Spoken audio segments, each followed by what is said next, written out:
everywhere has these little metal bars on everything. Right. Everywhere. Right. All New Orleans, people be like, is it like that much crime? Yeah. They actually just part of Yeah, culture. people. Yeah, it's part of culture. Because, look, when they came here, right, this is the city of brick. What was the sign of wealthy?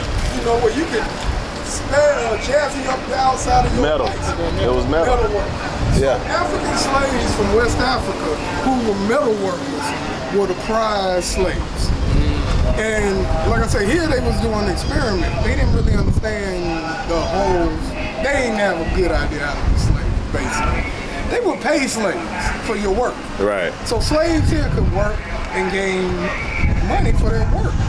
So metal slaves, the slaves that did metal work a lot of the time. Right, which was a lot of West Africans because they was real heavy in that metal. Yeah, at that time. So they purposely sought West African slaves to bring them here to do metal. Because they were craftsmen. Because of the craftsmanship. But they could do this work on their own and get paid for it. So a lot of the metal working slaves were able to buy their freedom in like 2 or 3 years. Within 5-10 years, we got record here of ex-slaves that were metal workers are now the top 1% of the richest people in the colony.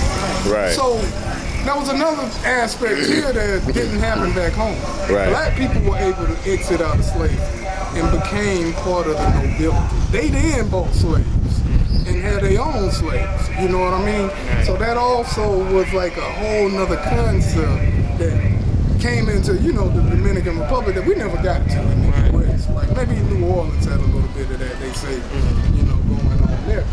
But metalwork, it lasted to this day.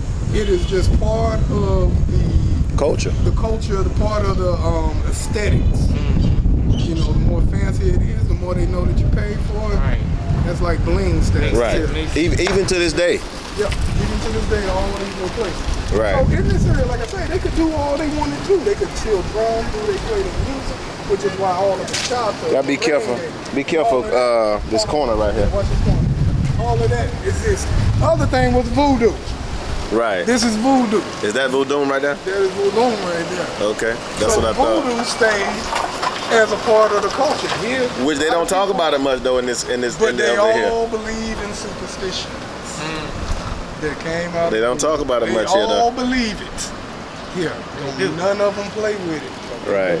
Because a lot of them mix it in with the Catholicism because when the Hispanic, when the Spaniards came, they indoctrinated them with the saints from the Catholicism. Just like we was indoctrinated with Christianity. But Protestant in the British, college. Spanish were more Catholic. Right. So Catholicism, you know, but Catholicism got their ideology from ancient Egypt. Mary, and from the shrine in the Black Madonna and all that. You keep tracking it back, everything gonna take you back to Africa. Black Madonna. And so the Africans found it easier in Catholicism to match the voodoo gods to all these different saints, all these different aspects that they had in Catholicism. So they would just use the statuettes of Catholicism, like St. Matthew, but they were related to whatever the African voodoo god was. Right. That was similar, had a similar type of attitude or similar type of control over the nature. Right. But yeah, it stayed and it existed in everyday Dominican life. Right. Even if they realize it or not. Right. It's a lot of times they have no clue. No, they don't even realize that it came from. Right. Voodoo or Africa. Oh, Africa, right. Why they do some of these things they do. Like for instance. But a lot of Americans don't know, for that matter. Right. We really want to go there. One thing here, like when a woman gives birth here to a kid, a woman will not leave her house for 42 days, 41 or 42 days. It's an exact number. Why? That came out of an old African tradition from the tribes in Africa.